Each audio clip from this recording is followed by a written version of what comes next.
So before we get into the video, y'all, I just want to say I ran out of time editing this, so there's probably not going to be any video with it. It's just going to be like the audio, me talking, and some background music. So sorry about that. I ran out of time, mismanaged my time a bit, finishing up that 258 aftermath thing kind of screwed me over for this video. So, just go ahead and give it a listen. It's almost like a podcast, but, I still appreciate it if y'all leave a like, subscribe, and all that. If you enjoyed, I forgot to mention in the beginning of this video, I'm 1-2 on my predictions so far, so hopefully this changes things up a bit. I hope you all enjoy and have a good one. What's up, everyone? Welcome back to the Cap Report. In this video, we will be discussing my UFC 259 predictions.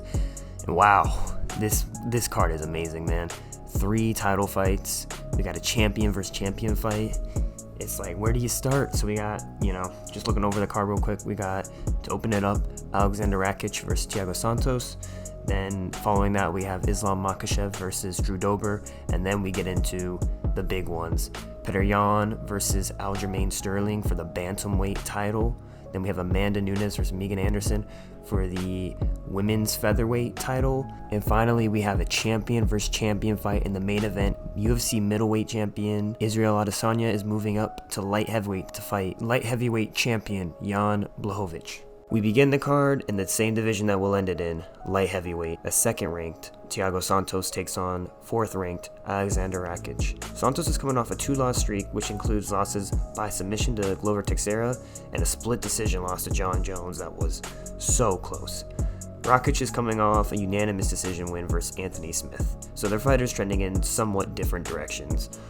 Santos really needs this win. I mean, granted, his losses are coming off of high-ranked guys, the former champ who's moving up to heavyweight, and then the number one contender now. That was basically a number one contender fight.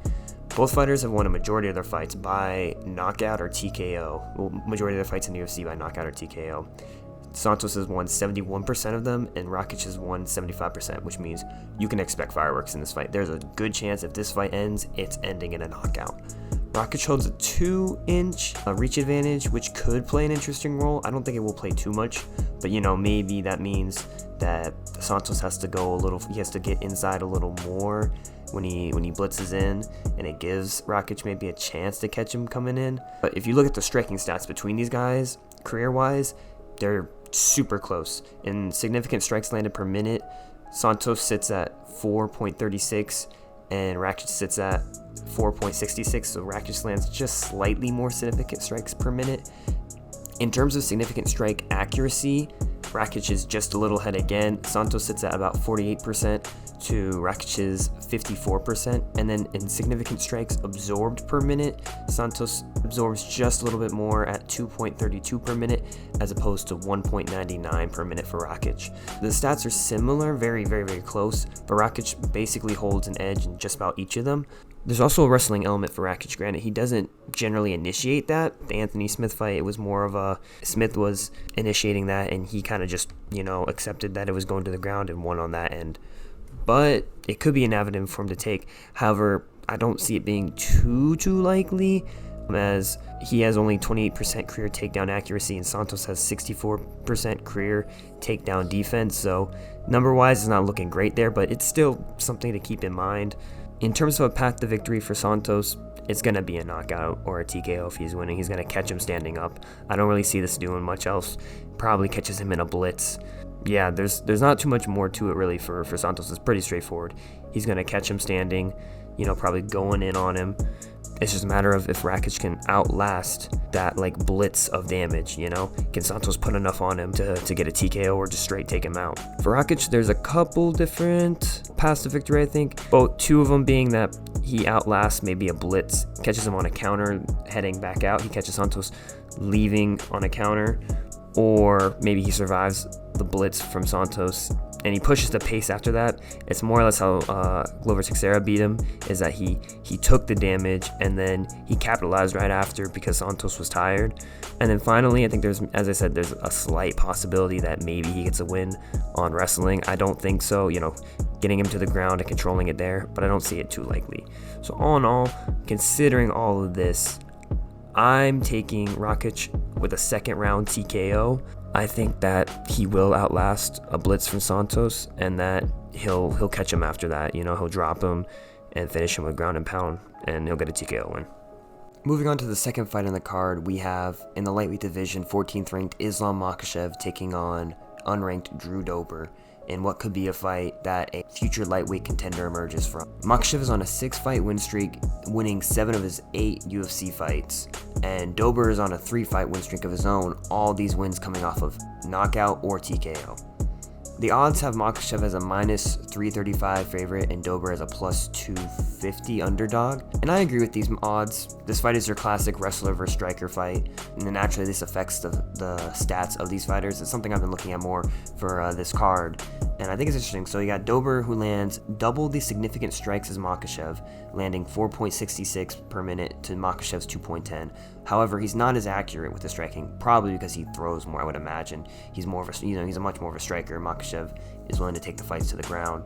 So his signature strike accuracy is 40% to Makhachev's 56.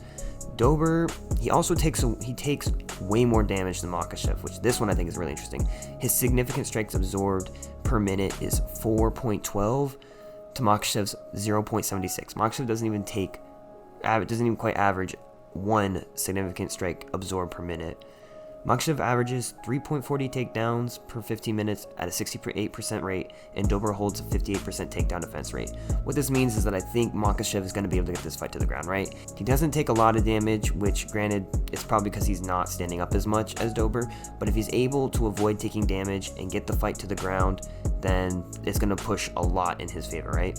And considering how successful he is, over 50%, and Dober being slightly over 50%, basically 50-50 on his takedown defense, this fight should end up on the ground at some point, assuming that it goes multiple rounds. Even, the full first round, I would think that there's opportunities for multiple takedowns, but it's hard to say.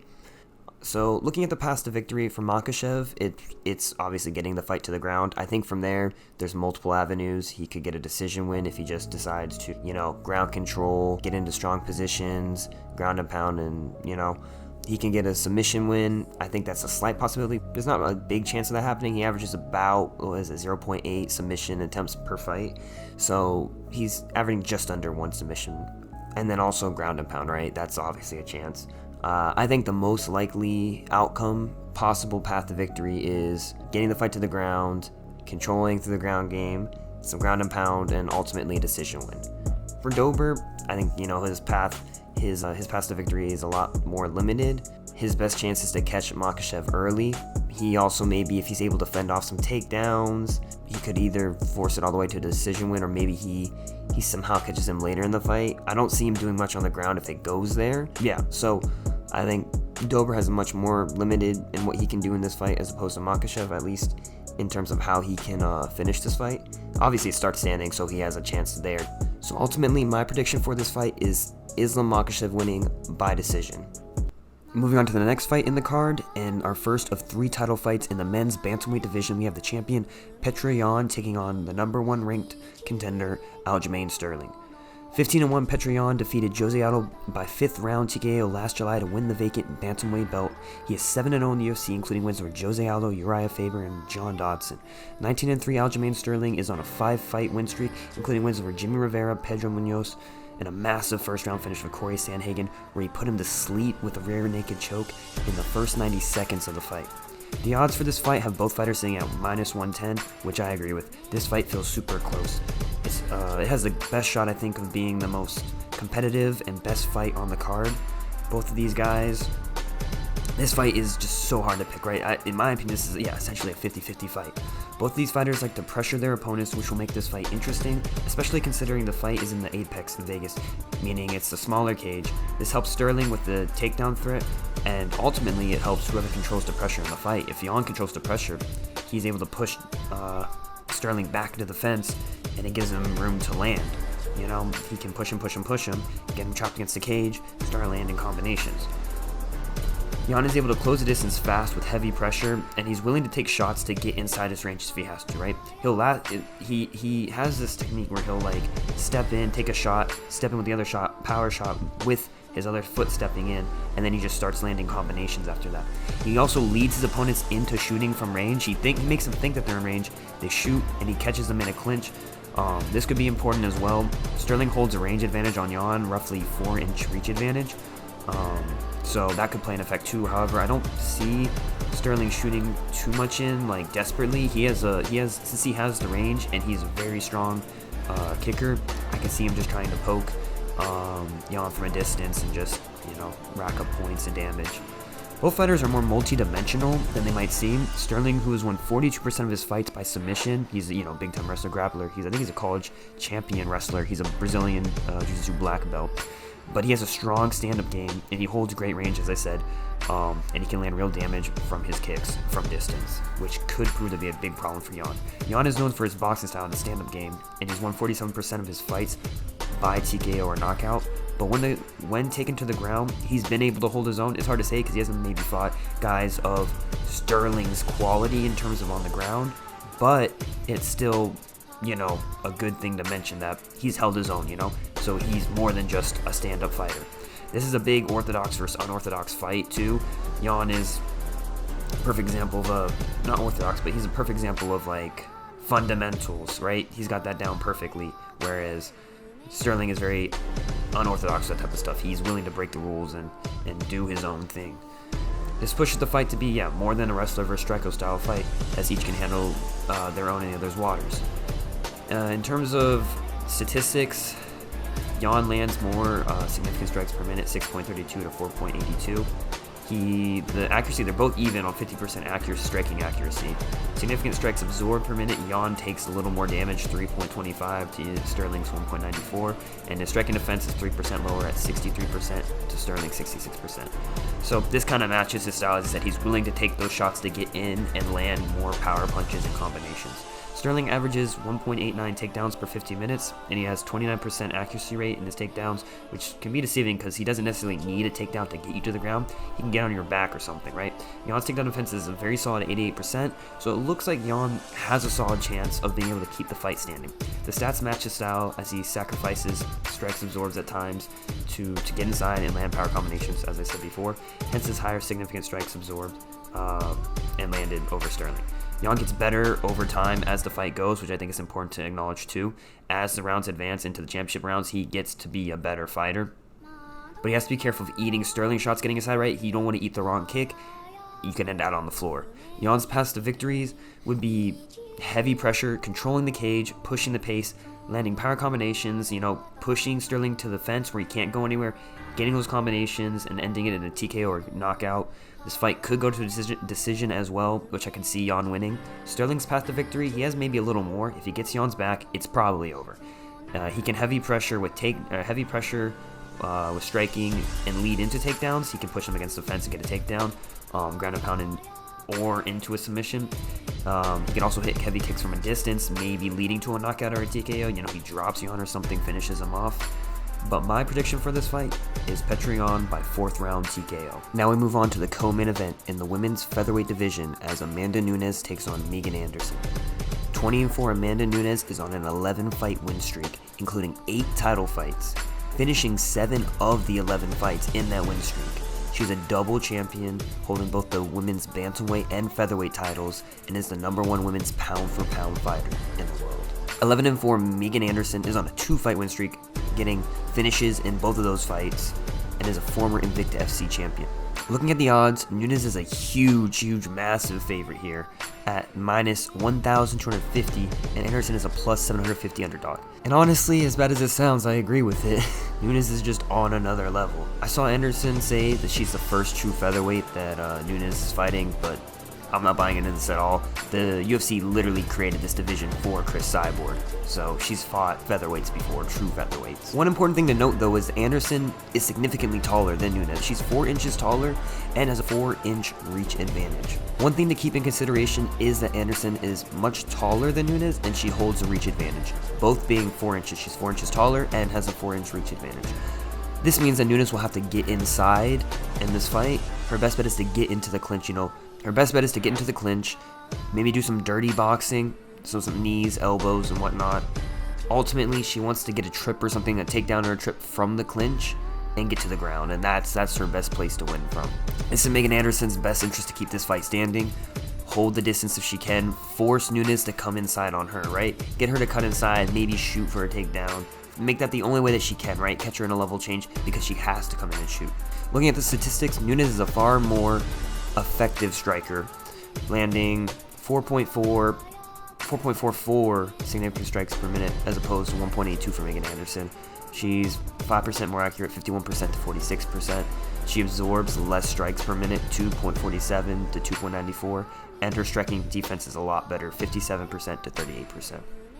So Nunes is a better striker, but it's not necessarily, the best play because of the reach advantage that Anderson has.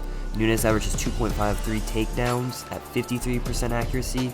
Anderson has about 53% defense as well, so, it's 50-50 on the takedowns. But I think that if Nunes looks for a takedown within the clinch, she can really take advantage of Anderson's size to get her to the ground, once again with those trips or something like that, right? For Nunes, the path to victory is, as I said, get into the clinch, throw some knees or whatnot, maybe some elbows, dirty boxing, get the fight to the ground from there, ground and pound, and then possibly submission. Either or are likely. Anderson has shown in the past to have holes in her game on the ground, particularly BJ, although granted, she, I think, a fight or two ago won by submission, so she's growing in that sense, but it's still probably her biggest point of weakness. Anderson, her path to victory is to keep the fight standing. She's going to want to try and get a knockout early on. If that's probably her best chance, but keep the fight standing at a distance. Hit Nunes from a distance, keep just punishing her with kicks, force her to come into your range, and catch her coming in. That's her best chance. My prediction, though, is Amanda Nunes by second round submission. Finally, in the main event in the light heavyweight division, we have 20-0 UFC middleweight champion Israel Adesanya moving up to take on 27-8 champion, light heavyweight champion Jan Blachowicz. Blachowicz is on a 4-fight win streak, winning 8 of his last 9, finishing 6 of those. He's the 14th ranked pound-for-pound fighter in the world for men. 20-0 Adesanya is undefeated in MMA. He's won 100 combat sport fights and is the 3rd ranked pound-for-pound fighter in the UFC in the world. Both fighters are counter-strikers, which means this could be a really interesting fight, like a chess match, playing off of each other, seeing what they do, and making, updating their moves off of that. The odds of Adesanya is a -230 favorite, and Blachowicz is a +185. I don't agree. I think it should be closer. I think that this is essentially a 50-50 fight, like the Jan Sterling fight. In terms of the stats, significant strikes landed. Well, in general, the stats, Adesanya is favored a bit in each of these. Significant strikes per minute, Adesanya lands 4.10 to Blachowicz is 3.49. Significant strike accuracy, Adesanya is at 50% to Blachowicz is 48%. Significant strikes absorbed per minute, he's less than Blachowicz at 2.33 to 2.74. And the striking defense is the only one there's a noticeable difference. Adesanya is at 65% to Blachowicz is 54%. Blachowicz averages about 1.10 takedowns per 15 minutes on 52% accuracy, and Adesanya has 86% takedown defense rate. I think that Blachowicz might try to take this to the ground. It could be a good move, depending on how much faster Adesanya is than him.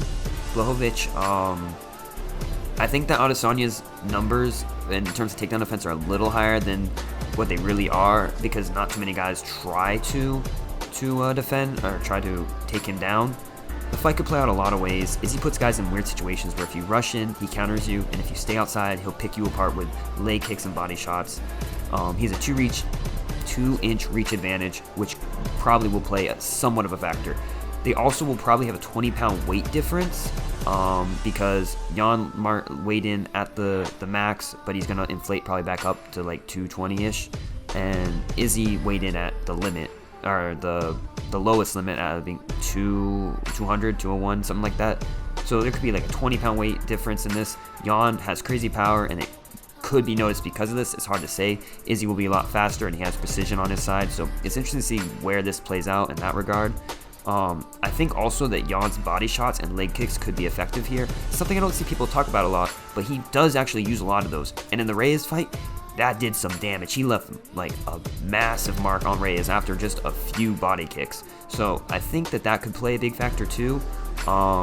Maybe wearing down Adesanya a bit, especially with the leg kicks. You could maybe slow him down. I think that clinching and making Adesanya carry his weight could be a good move for Blachowicz. He catches people coming out of the clinch as well. If you look at like the Rocco fight, I want to say he caught him coming out of the clinch. In terms of paths to victory for Blachowicz, it's to get in the clinch, tire Adesanya, maybe he gets a knockout from there. Another path could be getting into the ground and pound. Once again, making him carry his body weight, tiring Adesanya for the later rounds.